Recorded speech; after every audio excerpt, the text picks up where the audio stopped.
Você que está em casa também pode e deve pegar a sua Bíblia, o seu exemplar bíblico, e abrir no Evangelho de João, capítulo 2. Vamos ler o versículo de número 7 em diante, que diz assim: Disse-lhes Jesus: enchei de água essas talhas, e encheram-nas até em cima. E disse-lhes: tirai agora e levai ao mestre-sala. E levaram. E logo que o mestre-sala provou a água feita em vinho, não sabendo de onde viera, se bem que sabiam os empregados que tinham tirado a água, chamou o mestre-sala ao esposo e disse-lhe: todo homem põe primeiro o vinho bom, e quando já tem bebido bem, então o inferior. Mas tu guardaste até agora o bom vinho. Querido Deus e eterno Pai, somos gratos ao Senhor por mais essa oportunidade que o Senhor nos concede de estarmos na tua casa para glorificar e exaltar o teu santo nome, receber um pouco mais da porção da tua palavra. Espírito Santo, fala conosco nos 39 livros do Velho Testamento, nos 27 livros do Novo. Espírito Santo da verdade, nesta noite, ó Pai, fala conosco através da tua poderosa palavra, não aquilo que nós queremos, e sim aquilo que nós precisamos da tua parte, porque a tua palavra é viva e eficaz e mais penetrante do que uma espada afiada de 2 fios, que define ossos e medulas e é apta para discernir os pensamentos e as intenções do coração. É assim que eu te peço e desde já te agradeço, em nome de Jesus. Toda a igreja cela e confirma comigo dizendo: irmãos, durante todo o mês de julho e um pouco do mês de junho, estudamos aqui juntamente com o nosso pastor às terças-feiras sobre o casamento. E o texto que ora acabamos de ler trata-se de um casamento muito famoso da Bíblia Sagrada, pois se trata do primeiro milagre de Jesus, aonde aqui Jesus dá início ao seu ministério público aqui na terra. Tendo em vista que estudamos sobre casamento, para refrescar um pouco mais a sua memória, o casamento indica a união de 2 pessoas imperfeitas para um propósito perfeito. Há quem diga que casamento não é perfeito. O casamento é perfeito, porque foi criado por Deus. Mas as pessoas que formam o casamento são imperfeitas. Então o casamento é a união de 2 pessoas imperfeitas para um propósito perfeito. E o selo de Deus no casamento entre essas pessoas é também a união das famílias e o sacerdote que abençoa esta união que está sendo feita, a bênção do sacerdote sobre a família. E na época de Jesus, um casamento durava cerca de 8 a 12 dias consecutivos. Não é como nos dias atuais, aonde se tem um preparamento de um dia para o outro. Num dia se organiza toda a casa de eventos, ou a igreja, ou o local onde vai ser comemorado, e no outro dia o casamento é realizado e existe uma festa ali de um dia, ou pelo menos de algumas horas, com os familiares do noivo e da noiva. Na cultura judaica, o casamento durava cerca de 8 a 12 dias consecutivos. Era segunda, terça, quarta, quinta, sexta e assim sucessivamente, até se acabarem os 8 ou 12 dias.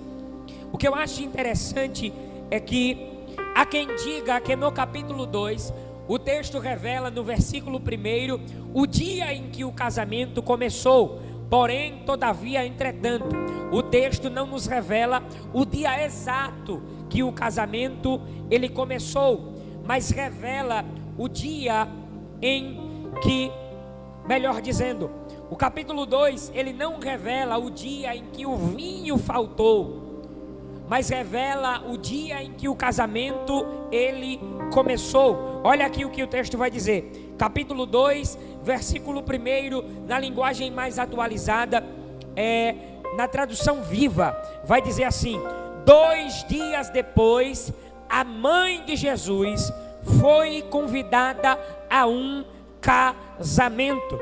Olha o capítulo 2, versículo 1, na tradução Almeida Corrigida Fiel. E ao 3º dia, fizeram-se umas bodas em Caná da Galileia. Então o texto não revela o dia em que o vinho faltou. Há quem diga que o vinho acabou no 3º dia de festa. O texto não está dizendo isso. O texto está dizendo que 2 dias depois, ou seja, no 3º dia, ou ao 3º dia, a mãe de Jesus foi convidada para ir a um casamento. Mas 2 dias depois de quê? Porque a tradução Viva está dizendo que 2 dias depois, a mãe de Jesus foi convidada a um casamento. O capítulo de número 1, a partir do verso 45, revela o que foi que aconteceu 3 ou 2 dias antes do casamento começar. Foi um encontro sublime entre Jesus, Filipe e Natanael. Depois deste encontro, 3 dias depois, Maria, a mãe de Jesus, foi convidada para ir a um casamento. E a Bíblia faz questão de mencionar a localização precisa deste casamento. O casamento foi realizado em Caná da Galileia. A palavra Caná do grego significa frágil, cano frágil, cano fraco, cano quebradiço. E a Galileia era um lugar totalmente desprezado na cultura judaica. Era um local totalmente desprezado pelos judeus, porque na maioria da sua composição existiam mais gentios do que judeus. Gentil, esse termo gentil, para quem não sabe, é todo o povo que não é judeu. Todo o povo que não é da tribo de Judá é considerado como gentil. Só que o que eu acho interessante aqui é o que o versículo 2 ele vai começar a dizer. Acompanha comigo. Eu gosto de pregar a Bíblia e eu gosto que você acompanhe comigo na Bíblia. Olha o versículo 2: e foram também convidados Jesus e os discípulos para as bodas, ou para o casamento. O que eu acho interessante aqui nesse versículo 2 é que os nomes dos noivos, eles não aparecem. O nome dos noivos não é revelado, mas o nome dos convidados é revelado. Será que você pode olhar para o irmão que está do seu lado? Me ajude a pregar. Olhe para ele e diga assim: o nome dos noivos não é revelado. Diga assim: mas o nome dos convidados é revelado. O que isso tem a ver aqui dentro dessa história? Perceba o primeiro nome que é destacado no convite. Versículo 2: e foram também convidados Jesus. Perceba, o nome dos noivos não é convidado, porque a festa ela pode até ser dos noivos, mas quem brilha nesta festa não é os noivos. Quem brilha nesta festa é o convidado especial chamado Jesus Cristo de Nazaré. Eu nunca vi isso em um casamento. Na festa os noivos não são destacados no cartaz. Na festa os noivos não são colocados em evidência. Na festa os noivos não são apresentados no texto, mas na festa Jesus é apresentado. Na festa Jesus é colocado em evidência. Oh glória! Eu vejo muita gente por aí. Me dá só mais um pouquinho de fundo musical, meu filho. Me ajuda, oh glória a Deus. Eu vejo muita gente por aí preocupado porque não prega, porque não canta, ou porque não recebe uma oportunidade em um culto público onde existe uma grande quantidade de pessoas. Eu vejo pessoas preocupadas porque o nome não aparece no cartaz. Eu vejo pessoas preocupadas porque o nome não aparece na escala de obreiros. Eu vejo muitas pessoas preocupadas porque a foto não aparece no cartaz, porque não é convidado para grandes eventos, porque não é convidado para grandes festividades. Só que o que você precisa entender é que você não foi escolhido para aparecer, você não foi escolhido para estar em evidência, mas Deus escolheu você para colocar em evidência, ou para fazer aparecer aquele que te chamou, aquele que te escolheu, aquele que te vocacionou. Então deixa eu traduzir para os dias de hoje, deixa eu trocar por miúdos, para você entender: você não é nada, você não pode nada. Se você não tiver a graça, você não prega. Se você não tiver a graça, você não canta. Se você não tiver a graça, você não dirige congregação, você não dirige conjunto. Se você não tiver a graça, você não faz a obra. Então deixa eu te dizer uma coisa: para de querer aparecer, porque quem tem que aparecer é Jesus Cristo de Nazaré. Os noivos não têm nenhum tipo de ênfase nesta festa. Nessa festa, quem tem ênfase e publicidade é Jesus Cristo. Olha para o teu irmão e diz assim para ele: é ele que tem que aparecer. Diga: é ele que tem que estar em evidência. Muita gente preocupado com palco, com microfone. Se não tiver palco, eu prego na praça. Se não tiver microfone, vai na boca. Mas o nome de Jesus será pregado na face da terra. Eu já falei isso várias vezes. Eu prego dentro da igreja, mas o meu lugar é fora. Eu gosto de pregar na praça, eu gosto de pregar na rua. Não é à toa que Deus me vocacionou para o ministério evangelístico, porque eu amo pregar na rua, abordar as pessoas e apresentar Jesus e colocá-lo em evidência. Mas a gente vê uma sede. Tem gente que vai embora, simplesmente despreza o Senhor, porque não vive recebendo oportunidades. E se Deus não quiser te usar nas oportunidades, e se Deus quiser te usar no anonimato, significa que Deus não te escolheu?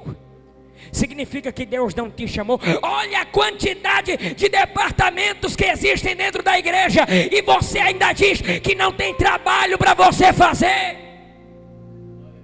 Olha quanta coisa tem para você fazer na casa de Deus. É você que quer aparecer, você quer se colocar em evidência, mas o Senhor está te dizendo nesta noite: você não foi escolhido para aparecer e nem para se colocar em evidência, mas para me colocar como destaque. O nome dos noivos não aparece. Isso é incomum, não é, irmão? Não é incomum? Geralmente nas festas as pessoas celebram a vitória de quem?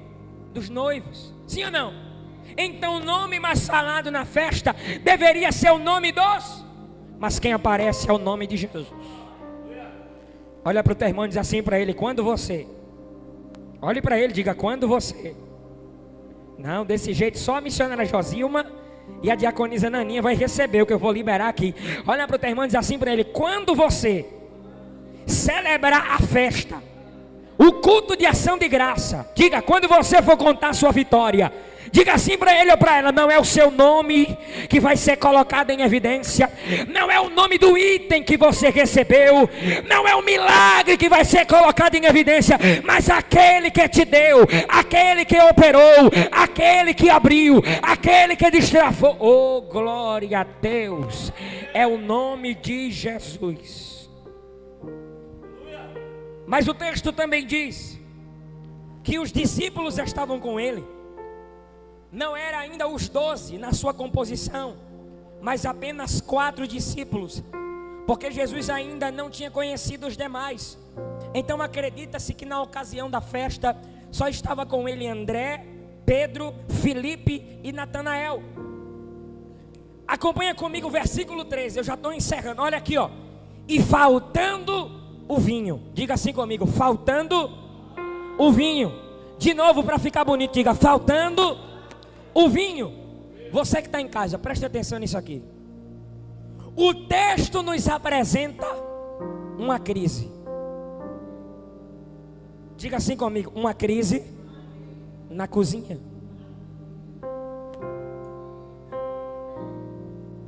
No salão está todo mundo em festa. Ô glória! Todo mundo bebendo seu vinho. E vinho na Bíblia tem alguns significados. Dentre eles é: primeiro, alegria. Segundo, a presença santificadora do Espírito Santo. Se o texto está dizendo que estava faltando vinho, então a alegria estava se acá, a presença estava se acá, ou se acabou. Uma crise na cozinha. Oh, glórias. É incrível, meu irmão, como uma coisa tão pequena pode estragar uma organização tão grande. Mas eu quero ser profeta de Deus para te dizer nessa noite: é só para quem tem mão para levantar e boca para dar glória. E se você estiver em casa acompanhando esta mensagem, Deus vai falar com você nesta noite de quarta-feira, neste culto do propósito. Olha o que Deus libera para a tua vida. Na cozinha que nasceu a crise, nascerá a solução. No trabalho que nasceu a crise, nascerá a solução. Na escola que nasceu a crise, vai nascer a solução. Na faculdade que nasceu a crise, vai nascer a solução. Dentro da casa que nasceu a crise, vai nascer a solução. Só quem tem mão para levantar e boca para dar glória. Quem tem mão para levantar e boca para dar glória. Eu vou repetir: na cozinha que nasceu a crise, nasceu a solução. Por quê? Porque o texto faz questão de mencionar uma mulher que nas escrituras, pelas pessoas dos dias atuais, é totalmente desprezada. Diga assim comigo: Maria. Diga Maria. Diga mãe de Jesus. É muito desprezada nos dias atuais. Existe uma sátira com a mãe de Jesus. Só que olha o que o texto revela. O texto revela duas coisas sobre a mãe de Jesus. Primeiro, que ela era íntima da família. Por quê? Porque ela foi convidada para o casamento. Sim ou não? Só é convidado para um casamento quem é íntimo dos noivos. Sim ou não? Quem é chegado, próximo. Não é todo mundo que é convidado. Tem que ser amigo. Tem que ser íntimo. Só que aqui existe uma crise na cozinha. E quem é que relata essa crise? Maria, a mãe de Jesus. Primeiro ponto: Maria é íntima da família. Primeiro, porque foi convidada. Segundo, era tão íntima, mas tão íntima, que tinha acesso à cozinha. Nem todo mundo que você chama para sua casa, você chama para a cozinha. É ou não? Geralmente, quando um convidado chega, você o coloca na sala. Porque às vezes você está na cozinha e a cozinha está uma bagunça. Diga uma bagunça. Prato para lavar, panela ainda com o resto de caldo de carne, de coisa que tem para limpar. Ou você está ali cozinhando e preparando as coisas e tem prato melado, panela melada, está tudo desorganizado, a pia está uma nojeira. Escute isso aqui: nem todo mundo é convidado para a cozinha. E o que é que está acontecendo na cozinha? Uma crise. Mas por que eu disse que no lugar que nasceu a crise, nasceu a solução? Porque Maria está na cozinha. Diga: Maria está na cozinha. O que é que tem a ver a solução com Maria? Porque primeiro, Maria tem acessos. Diga: Maria tem acessos. Que acessos? Primeiro acesso: acesso à cozinha. Diga: acesso à cozinha. Agora diga assim: segundo acesso. Diga: acesso à solução. Quem é a solução? O seu filho Jesus. Nem todo mundo é crente Maria. Tem gente que tem acesso à solução, mas não tem acesso à crise. Tem gente que tem acesso à crise, mas não tem acesso à solução, porque nem todo mundo tem estrutura. Olha que coisa linda, olha que coisa interessante. A crise da cozinha poderia ter sido revelada para qualquer outra pessoa, só que quem é convidada e a quem é que ela está é a Maria, é a mãe de Jesus. Por quê? Porque Maria pode até não ser teóloga, mas Maria, ela tem acesso à solução. Maria não entende de inteligência artificial, mas ela tem acesso à solução. Maria não tem certificado pendurado na parede, ou certificados. Ela não tem graduações, pós-graduações, mestrados, doutorados. Ela não é convidada para dar grandes palestras em grandes eventos, mas ela tem acesso à solução. Maria não sabe nem mexer no celular às vezes, tem que pedir para o sobrinho, para o neto, para o filho: me ajuda aqui a mexer nesse negócio, a instalar esse aplicativo, porque eu não sei. Mas Maria ora, Maria lê a Bíblia, Maria se consagra. Ela pode não ter conhecimento e nem acompanhar a tecnologia, mas Maria ora. Diga assim: Maria tem intimidade. Oh, glória! Melhor do que ter acesso às redes sociais, oh glória, é ter acesso à solução. Melhor do que ter acesso à internet, é ter acesso à solução. Melhor do que ter certificado, graduação de faculdade, é melhor ter acesso à solução. E quem é a solução eu vou te apresentar. O nome dele já foi muito falado aqui hoje. Este culto foi feito para ele: Jesus Cristo de Nazaré, o homem das mãos furadas. Está faltando crente Maria dentro da igreja. Tem muita gente hoje em dia vivendo de profecia e de informações que são passadas pelas redes sociais. Mas Maria, ela não sabe o que vai acontecer ou o que está acontecendo por causa das redes sociais. Maria sabe o que está acontecendo e o que vai acontecer, porque o crente Maria ainda ora. A crente Maria sabe que a tecnologia está avançando, está se atualizando, está tudo ficando mais rápido. Só que Maria, por mais que ela não entenda nada de internet, de rede social e de tecnologia, Maria sabe que as coisas do reino sempre permaneceram no seu feijão com arroz. A tecnologia avança, mas para falar com Jesus, eu não preciso enviar o WhatsApp, eu não preciso enviar mensagem, eu não preciso enviar direct. Oh glória, as coisas do reino, elas não evoluíram, elas permanecem do mesmo jeito. É vitalício, entre a década e década, e é do mesmo jeito. É Jeremias 33 e o verso 3. Quando eu quero falar com Jesus, é: clamas a mim e responder-te-ei e anunciar-te-ei coisas grandes e firmes que tu não sabes. As coisas avançam e Maria não tem acesso a esses avanços, mas tem acesso a quem pode resolver o problema. Olha aqui o versículo de número 3: e faltando o vinho, a mãe de Jesus lhe disse: não tem vinho. Ela apresentou a crise. Só que o fato de a mãe de Jesus apresentar a crise a Jesus e dizer assim: ó, não tem vinho, isso aqui não implica autoridade sobre o Filho de Deus.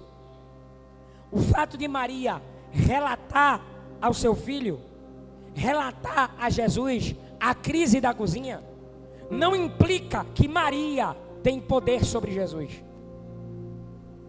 mas implica o quê? Confiança.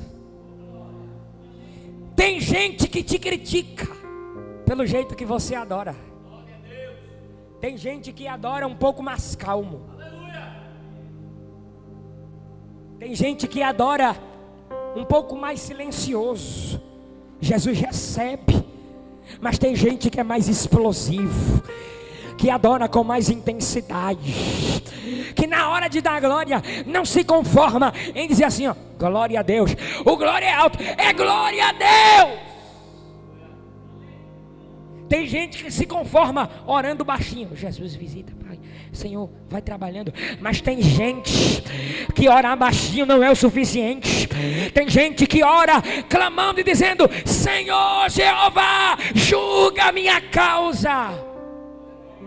Isso não implica autoridade sobre Jesus. Isso não implica que você está mandando nele, mas que você está depositando a sua confiança nele e está crendo que o milagre vai acontecer. Por isso você adora com mais intensidade. Por isso você adora com mais intrepidez. Por isso você adora com mais ousadia. Não é exercendo autoridade sobre ele, mas confiança. Diga comigo, confiança. Então deixe alguém falar o que quiser. Tem gente que vem para a igreja e fica com medo de adorar. Eu não vou gritar alto não, eu não vou dar glória alto não, porque vão ficar olhando, atravessando para mim. Que se estoure pelas costas. Eu sei quem paga minhas contas, eu sei quem me dá livramento, eu sei quem abre as portas, e eu sei quem me trouxe até o lugar onde eu estou hoje. Vai ficar preocupado com quem vai falar do jeito que tu adora? Tem um ditado popular que diz que só quem sabe aonde o sapato está apertando é quem calça ele. Oh glória, eu posso estar com meu sapato apertado aqui, está doendo. Você sabe se está doendo ou não? Não. Tem outro ditado que diz que pimenta na comida dos outros é refresco. Então meu sapato pode estar apertado aqui, você não está sentindo nada, mas eu posso estar aqui por dentro dizendo, ai Jesus, e ui Jesus. Agora eu posso te dar o meu sapato para você sentir a intensidade. Então não toca no meu jeito de adorar, porque de repente a minha adoração é um escape para a dor que eu estou sentindo. Fica querendo mandar na adoração dos outros. Você adora do jeito que você se sente bem. Diga assim comigo, nem todo mundo é crente Maria. Por quê? Porque para uma pessoa, diaconisa Carmen, missionária Josilma, diaconisa Valda, ter acesso a uma coisa, é você ter acesso à solução. É mais fácil. Mas o mais difícil é você ter acesso, você que está em casa, o mais difícil é você ter acesso às crises. Por quê? Porque nem todo mundo pode ser crente Maria. Porque para ser crente Maria, você tem que ter algumas qualidades. Eu vou destacar 3. Para você ser crente Maria, primeiro, você tem que ter sentir o ambiente. A crise está na cozinha. Vou sentir aqui, onde é que eu estou pisando. Vou sentir onde é que eu estou pisando. Sentir o ambiente, ó, tá faltando vinho ali, o cozinheiro, ele tá meio estressado, tá meio nervoso, os garçons estão preocupados, sensibilidade, sentir o ambiente. Eu vou no salão agora, tá todo mundo em festa, a crise ainda não foi para lá. Segundo, equilíbrio emocional. Por quê? Porque eu não posso trazer a crise da cozinha para o salão, mas também tenho que ter equilíbrio emocional para entender que eu não posso forçar a alegria do salão na cozinha, porque o povo está preocupado, o povo está em crise. Então é necessário ter sensibilidade, é necessário ter equilíbrio emocional, é necessário ter maturidade espiritual, porque uma pessoa imatura, ela sai gritando, desesperada. Mas olha quem é crente Maria, sente o ambiente, tem equilíbrio e maturidade. Olha a maturidade falando, não precisa alarmar para todo mundo saber a crise. Chegou no ouvido de Jesus e disse assim, na hora certa, disse, está faltando vinho na cozinha. Maria, ela poderia querer aparecer, e sair gritando no salão: tem uma crise na cozinha. Ou ela poderia se gabar na cozinha dizendo: eu tenho acesso à solução. Mas ela tem maturidade espiritual. Ela nem leva o que está na cozinha para o salão, e nem leva o que está no salão. Ela fica caladinha, e ela vai contar o problema para quem pode. Nem todo mundo é crente Maria, porque para ser Maria tem que deixar o que acontece na cozinha, na cozinha. Para ser crente Maria tem que contar um problema apenas para quem pode resolvê-lo. Mas tem gente que está passando por uma crise em casa e conta para todo. Está passando uma crise no trabalho e conta para todo. Está passando uma crise na igreja e conta para todo. É preciso ter maturidade espiritual. É preciso ser crente Maria para deixar a crise da cozinha na cozinha e a alegria do salão no salão. Não se mistura até que o problema seja resolvido e colocado na mão de quem pode resolvê-lo. Diga glória. O glória não pode sumir. Você tem que entender isso aqui. Olha o versículo 4. E disse-lhe Jesus: mulher, o que é que eu tenho contigo? Ainda não é chegada a minha hora. Há quem olha para esse texto aqui e acha que Jesus está sendo grosso, né? Mal educado com a sua mãe.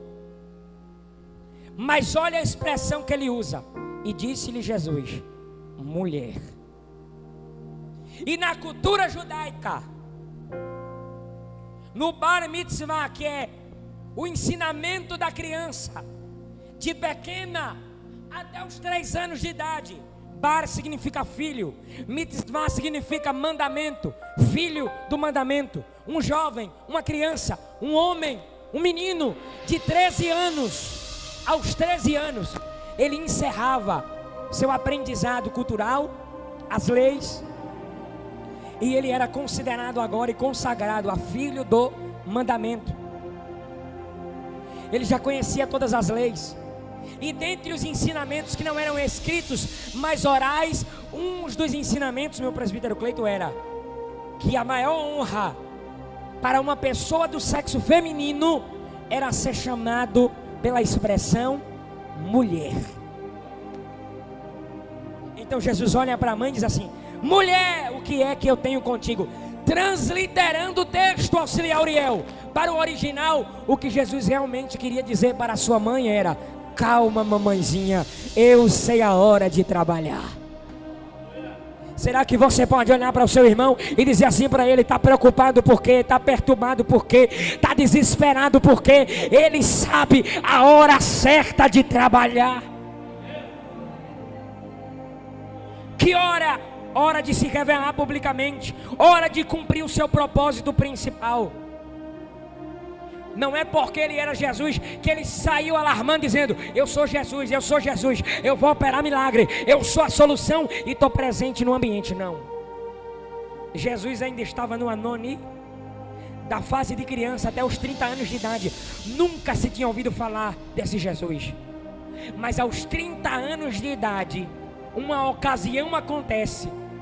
Mas não é porque uma ocasião oportuna aconteceu. E aqui vem 2 lições para a nossa vida. Primeira, aproveite a fase do anonimato. A fase em que você não é chamado para pregar. A fase em que você não é chamado para cantar. A fase em que sua foto não aparece no cartaz. A fase em que os microfones são negados a você. A fase do anonimato. Porque nessa fase você tem que orar mais. Nessa fase você tem que aprender mais.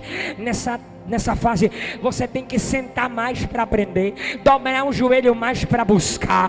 É nesse período aonde Deus te prepara, aonde Deus te forja, aonde Deus te capacita. Porque tem gente que gosta de ficar terceirizando a culpa e dizendo: irmão, nunca faça isso. Nunca faça isso. Você recebe uma oportunidade, aí vem aqui na frente, o pastor chama você para pregar, aí você chega aqui na frente, a igreja está cheia de gente, ou às vezes não tem quase ninguém, e você diz assim: ó, eu não sou pregadora, eu não sei pregar, eu não sou pregador. Então está fazendo o que aqui em cima? Se você foi chamado para pregar, é porque você prega. Alguém viu você e viu que Deus é na sua vida e que Deus te usa. Não, mas eu não sei muito. Ninguém é igual, ninguém fala do mesmo jeito. Tem gente que tem acesso a mais conhecimento e outras a menos. Tem gente que tem mais tempo para estudar e outros não têm. Então essa diferença de tempo faz uns pregarem melhor e outros não tão bem, por causa da diferença de tempo. Tem pessoas aqui que são dona de casa, aí você quer pregar igual a um menino que não faz praticamente nada da vida, ainda está estudando, não tem compromisso com o esposo, com o filho, não tem conta para pagar, não tem trabalho, ele tem mais tempo para estudar. Por isso que 1 Coríntios capítulo 9 faz questão de mencionar que aos solteiros cuide das coisas do Senhor, e aos casados tome conta do seu casamento. Ou seja, solteiro tem mais tempo de estudar. Por isso que às vezes você vai ver um jovem mais desenvolvido nas escrituras, porque ele tem mais tempo e você não tem esse tempo que ele tem. Mas não significa que é melhor do que você. Aí chega aqui na frente, recebe uma oportunidade para cantar. Eu não sei cantar, eu não sou cantor. Acabe com isso. Se você não acreditar em você, por que eu tenho que acreditar? Se você não acredita que Deus é na sua vida, por que as pessoas têm que acreditar que Deus é na sua vida? Se você mesmo chega aqui e você se acaba, você mesmo destrói seu ministério, porque você já chega aqui com um semblante de derrotado, de caído. É porque, né? Eu não sei pregar, tá ali, né? O evangelista Tiago, que sabe, fica até nervoso assim. Acabe com isso. Faça a obra. Aproveite a fase do anonimato. Vai estudar. Vai ler a Bíblia. Aqui não tem ninguém melhor do que ninguém. Mas você também não pode ficar se vitimizando e terceirizando a culpa, dizendo é culpa de A, a culpa é de B, a culpa é de C. A culpa nunca é sua. Outra coisa, não se promova, não se apresente. Não tem ninguém para pregar. Pastor, eu prego, pastor, eu dirijo. Não se promova, não se apresente. Se Deus é na sua vida, se o ministério que Deus te confiou é de Deus, só tem uma forma de a gente saber se a profecia que foi liberada pelo profeta é verdadeira. Qual é a forma? Alguém sabe? Qual é a única forma de saber se a profecia é verdadeira ou falsa? Quando ela se cumprir. Então, se Deus é na tua vida, no teu ministério, Deus vai falar com o pastor e vai dizer: fulano é para pregar, cicrano é para dirigir, fulano é para pregar em tal lugar. Você vai começar a ser chamado, a ser convidado, e Deus vai te honrar. Não precisa se apresentar, não precisa se promover, não precisa pedir. Deus não é criança. E quem Deus chamou para te pastorear também não é. Olha o versículo 5. Olha o que a mãe de Jesus vai dizer. Disse aos empregados: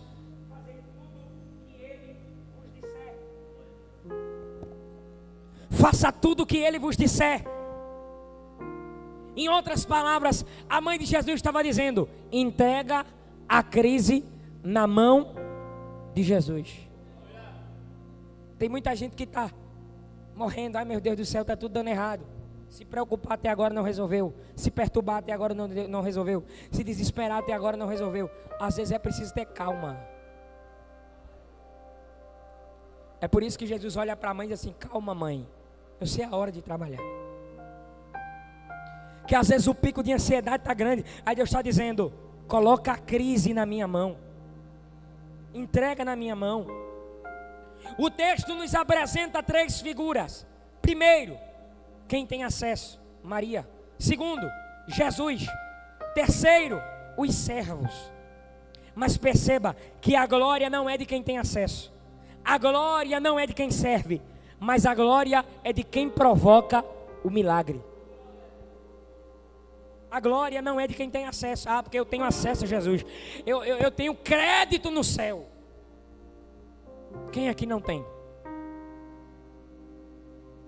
Que a Bíblia diz: ide por todo mundo e pregai o evangelho a toda. A Bíblia diz que Deus amou. Deus não te ama mais do que me ama. Deus te ama e me ama. E o amor é o mesmo. Não existe esse negócio. Ah, o xodózinho. Não. Eu sou a menina dos olhos de Deus. Nós somos a menina dos olhos de Deus. Da mesma forma que ninguém pode tocar em você, também ninguém pode tocar em mim. Porque você não é exclusivo ou exclusiva. Você é amado. Você é amada. Eu sou amado. Você é amado e amado. Não fique se colocando como exclusivo, como exclusiva. Porque da mesma forma que Deus te mostra, Deus me mostra.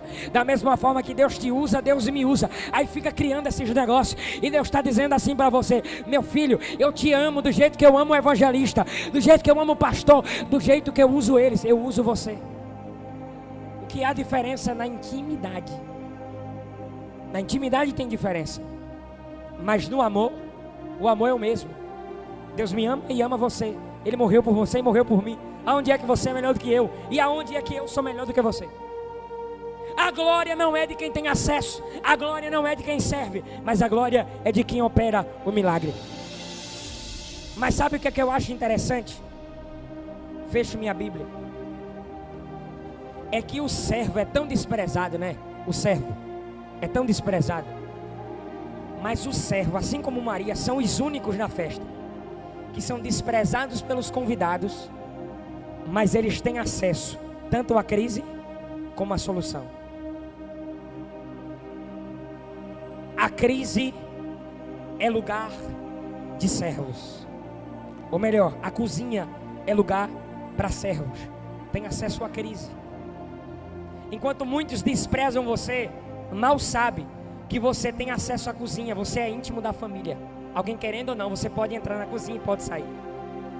Então você é especial. Mas você também tem acesso a Jesus. Porque Maria disse aos servos: faça tudo o que ele vos mandar. Jesus disse: traga água. Coloca a água aqui. Descia a água. E à medida em que descia a água, pega uma concha, subia vinho. Desce água, sobe vinho. Desce obediência, sobe milagre. Desce oração, sobe cura. O segredo está no descer. Aí o mestre Sala leva agora para o mestre Sala, para ele provar. Sabe quem é o mestre Sala? Aquela pessoa que já viu muitos casamentos dar errado. Aquela pessoa que já viu muitas empresas fechar. Aquela pessoa que já viu de tudo, que acha que sabe de tudo. Leva o vinho para ele. Aí ele prova do vinho e diz assim: eu já fui em outras festas. Olha, ele se gabando. Eu já fui em outras, eu já vi. Só que nas festas que eu fui, as festas que tem Jesus, irmão, a festa que tem Jesus é diferente. Olha o que ele diz: eu já vi que nas outras festas o vinho que é ruim, ele é servido no final. Só que aqui foi diferente. A gente está provando um vinho melhor no final do que o vinho do começo. A primeira palavra profética que eu libero sobre a sua vida: tem gente, eu vou destacar isso aqui só para tu entender. Tem gente que está provando milagre e nem sabe. Tem gente que está bebendo milagre e nem sabe. O que Deus vai fazer na tua vida vai ser grande. Tem gente que está entrando pelas portas do milagre e nem sabe. É milagre o que Deus vai fazer na tua vida. Deus vai mostrar para os mestres Salas que Ele é na tua vida. E creia que nesta noite você sai daqui provando um vinho novo, mas que tem gosto de promessa antiga. Diga glória a Deus.